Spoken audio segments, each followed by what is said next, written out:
আসসালামু আলাইকুম রহমতুল্লাহ। সুপ্রিয় দর্শক, অবশেষে 11 দলীয় জোট ভেঙে গেছে, এখন 10 দলীয় জোট গঠন হতে যাচ্ছে। তো দর্শক, জামাতে ইসলামের নেতৃত্বাধীন 10 দলীয় জোটের আজকে বেলা 11টায় বৈঠক হয়েছে। আপনাদের কয়েকটা নিউজের ফটোকার্ড দেখাবো, এরপর বিস্তারিত আলোচনা করব। দর্শক, আপনারা স্ক্রিনে খেয়াল করেন, আমার দেশ পত্রিকার ফটোকার্ড ভেঙে গেল জামাতের নেতৃত্বাধীন ইসলামী জোট। এরপর দেখেন, বৈঠকে 11 দলীয় জোটের নেতারা আসেনি চরমোনাইয়ের দল। এরপর দেখেন, জামাতের জোট থেকে বেরিয়ে যাচ্ছে চরমোনাই। এরপর দেখেন, 10 দলীয় জোট হতে যাচ্ছে জামাত নেতৃত্বাধীন জোট। তার মানে চরমোনাই পীর চলে গেছে, এটা 100% শিওর। তো প্রিয় দর্শক, আপনারা নিউজের হেডলাইন দেখলেন, তার মানে চরমোনাই পীর চলে গেছে, এটা 100% শিওর, যেহেতু এটা জাতীয় গণমাধ্যমে এসেছে। তো 10 দলীয় জোটের সেখানে কে কে উপস্থিত ছিল এবং কি বিষয় নিয়ে আলোচনা হয়েছে সেটা একটু আপনাদের পড়ে শোনাবো, এরপর আপনাদের মূল ভিডিওতে নিয়ে যাব। তো দর্শক, আপনারা এই পাশে দেখতে পাচ্ছেন স্ক্রিনশট, আমি একটু আপনাদের পড়ে শোনাই। বৈঠকে 10 দলীয় নেতারা আসেনি চরমোনাইয়ের দল। জামাতে ইসলামী সহ 11 দল নিয়ে প্রক্রিয়াধীন সমঝোতা এখন 10 দলীয় রূপ নিচ্ছে। এ বিষয়ে চূড়ান্ত সিদ্ধান্ত ও আসন সমঝোতা নিয়ে বৈঠক করেছেন 10 দলের শীর্ষ নেতারা। বৃহস্পতিবার মানে আজকে বেলা 11টার পর রাজধানীর মগবাজারে জামাত ইসলামের কেন্দ্রীয় কার্যালয়ে বৈঠক শুরু হয়। এতে যোগ দেয়নি চরমোনাই পীরের দল ইসলামী আন্দোলন বাংলাদেশ। সূত্র মতে বৈঠকে উপস্থিত ছিলেন জামাত ইসলামের নায়েবে আমির ডাক্তার সৈয়দ আবদুল্লাহ মোহাম্মদ তাহের, বাংলাদেশ খেলাফত মজলিসের আমির মাওলানা মামুনুল হক, খেলাফত মজলিসের মহাসচিব ডক্টর আহমদ আব্দুল কাদের, জাতীয় নাগরিক পার্টির আহ্বায়ক নাহিদ ইসলাম, এবি পার্টির চেয়ারম্যান মঞ্জুরুল হক মঞ্জু, খেলাফত আন্দোলনের নায়েবে আমির মাওলানা মুজিবুর রহমান হামিদি, জাতীয় গণতান্ত্রিক পার্টির সহসভাপতি রাশেদ প্রধান এবং লেবারের ডেমোক্রেটিক পার্টি এলডিপির নিজাম ইসলামী পার্টি ও ডেভেলপমেন্ট পার্টির বিডিপির নেতারা। তার মানে 10 দলের সব নেতাকর্মীরা সেখানে উপস্থিত ছিলেন, কিন্তু চরমোনাই পীরের দলের কেউ আসেনি। তার মানে চরমোনাই পীরের দল 11 দলীয় জোট থেকে বের হয়ে গেছে। তো আপনাদের আরেকটা ফটোকার্ড দেখাতে চাই দর্শক, গতকালকের নিউজ, এটা আপনারা স্ক্রিনে দেখেন, এটা হচ্ছে যুগান্তরের নিউজ। ইসলামী আন্দোলনের নায়েবে আমিরকে তারেক রহমানের জরুরি ফোন। তো জরুরি ফোন দিয়েছে, কি কথা হবে জানি না, এই নিউজও পড়িনি। তবে এখানে জামাত ইসলামের একটা ভুল হয়েছে, রাজনৈতিক বড় ভুল। সেটা কি ভুল? সেটা হচ্ছে চরমোনাইয়ের কিছু কিছু আসনে জামাত ইসলামী প্রার্থিতাই দেয়নি। জামাত ইসলামের এটা রাজনৈতিক ভুল। জামাত ইসলামী যদি চরমোনাইয়ের আসনগুলোতেও প্রার্থী দিয়ে রাখতো, তাহলে কিন্তু জোট থেকে বেরিয়ে গেলেও জামাত ইসলামী সেখানে প্রতিদ্বন্দ্বিতা করতে পারত, কিন্তু এখন সেটা পারবে না, কারণ প্রার্থীতা দেওয়ার সময় শেষ। যদি প্রার্থীতা দিয়ে রাখতো 20 জানুয়ারি পর্যন্ত সময় ছিল, এর মধ্যে যদি আসন সমঝোতা না হতো, তাহলে জামাতের নেতাকর্মীরা দাঁড়াতে পারতো। কিন্তু জামাতের প্রার্থীতা না দিলেও সেখানে AB party, NCP, Khelafat Majlis এগুলোর প্রার্থীতা দেওয়া আছে। তো প্রিয় দর্শক, এই বিষয় নিয়ে গুরুত্বপূর্ণ আলোচনা করছেন আমাদের বড় ভাই মোহাম্মদ সোলাইমান। তো চলুন আমরা তার ভিডিওটা একটু দেখে আসি। চরমোনাই থাকুক বা না থাকুক, পূর্ণাঙ্গ জোট প্রস্তুত করতে সক্ষম হয়েছে জামাত ইসলামী।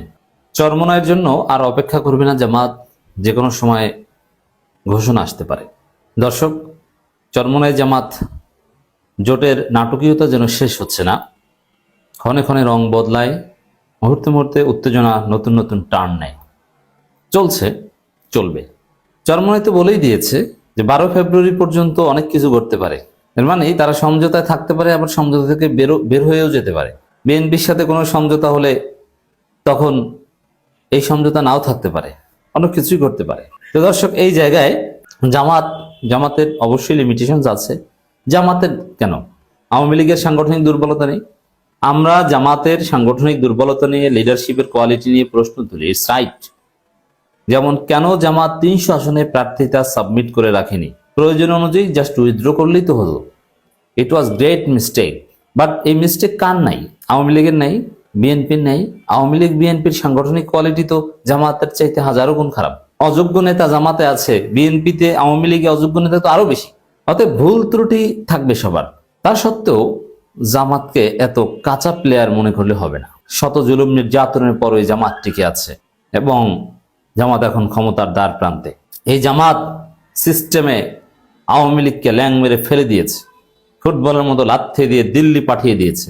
অতএব সেই জামাত এত কাঁচা এটা মনে করলে হবে না। আমরা সমালোচনা করব, কিন্তু এত কাঁচা নয় যে চরমোনাই কি করতে পারে, চরমোনাই মাঝপথে পোল্টি মারতে পারে, এটা জামাত আগে বুঝতো না, এটা কনসিডার করে না। এই বিষয়টা এরকম না।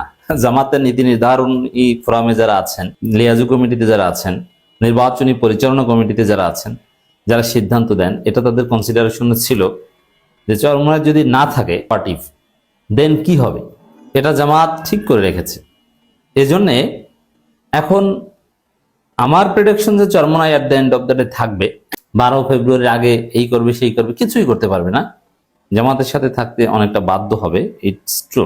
কিন্তু যদি না থাকে তাহলে জামাত চরমোনাইকে বাদ দিয়েই পূর্ণাঙ্গ জোট ঘোষণা করতে সক্ষম। চরমোনাইকে বাদ দিয়েই পূর্ণাঙ্গ জোট জামাতের কাছে বিকল্প হিসাবে রেডি আছে। অতএব এগুলো হারাবে চরমোনাই, জামাত না। জামাত কিছু ভুল করে 300 আসনেই প্রার্থী দেওয়া উচিত ছিল, কিন্তু না দিলেও এমন সিস্টেম করে রেখেছে ওভারঅল জামাতের জোটগত নির্বাচনী রাজনীতির উপর মারাত্মক প্রভাব পড়বে না। চরমোনাই থাকলে ইটস গুড, কিন্তু না থাকলে বড় কিছু যে হয়ে যাবে বিষয়টা এরকম নয়। যেমন চরমোনাইয়ের সব আসনেই জামাতের প্রার্থী আছে, জামাত জোটের প্রার্থী আছে, সরাসরি জামাতে নেই, জামাত জোটের প্রার্থী আছে। হ্যাঁ, জামাত নিজেরা ওইসব জায়গায় প্রার্থী দিলে ভালো হতো, জোটের প্রার্থী অনেক ক্ষেত্রে দুর্বল, তো জামাত জোটের প্রার্থী আছে। এখন মামুনুল হকের দল, খেলাফত মজলিসের আরেক অংশ আহমেদ আব্দুল কাদের বাচ্চুর দল, এনসিপি তো যাবে না, এটা স্পষ্ট। এখন এই মামুনুল হকের দল, আহমেদ আব্দুল কাদের বাচ্চুর দল, এরা যে চরমোনাইয়ের সাথে যাবে এরকম কোনো সম্ভাবনা নেই। কারণ এরা গেলে কি পাবে? মেম্বারি পদ পাবে না চেয়ারম্যানই পদ পাবে? যাবে কেন? রাজনীতি বাস্তববাদের বিষয়, ইমোশনের কোনো স্থান নেই, নাম্বার 1। দ্বিতীয় হচ্ছে, চরমোনাই গেলে তো মামুনুল হক এবং আহমদ আব্দুল কাদের বাচ্চুদের একটু সহজে রাখা যাবে, কারণ কিছুটা হলেও তাদেরকে আরো বাড়িয়ে দেওয়া যাবে। কারণ চরমোনাই প্রায় 40 থেকে 45টা আসন তখন জামাতের হাতে এক্সট্রা থাকে, এটা দিয়ে আরো অনেককে ভালোভাবে রাখতে পারবে। অতএব চরমোনাই গেলে চরমোনাইয়ের জন্য বরাদ্দকৃত 40-45টা দিয়ে অন্য সবাইকে ভালোভাবে ম্যানেজ করে রাখতে পারবে। তাতে যেটা হবে, পূর্ণাঙ্গ জোট ঠিকই থাকবে, জাস্ট একটা দল চলে যাবে। তবে চরমোনাইয়ের 3% ভোট ইজ ইম্পর্টেন্ট, ডেফিনেটলি, এটাকে অস্বীকার করার কোনো সুযোগ নেই। চরমোনাই থাকলেই ভালো, থাকা উচিত বলেও মনে করি, এবং থাকবে বলেও এটা আমি বিশ্বাস করি। সুপ্রিয় দর্শক, আপনারা সুলাইমান ভাইয়ের ভিডিও সহ পুরো ভিডিওটা দেখলেন। তো চরমোনাই পীর যে জামাতের এই জোট থেকে বের হয়ে চলে গেল এবং জামাতে ইসলামের নেতৃত্বাধীন 10 দলীয় জোট গঠন হলো, এই বিষয়টা আপনাদের কাছে কেমন লেগেছে তা অবশ্যই কমেন্ট করে জানিয়ে দেবেন। ভিডিওটা ভালো লাগলে শেয়ার করবেন। সকলকে ধন্যবাদ। আসসালামু আলাইকুম ওয়া রাহমাতুল্লাহ।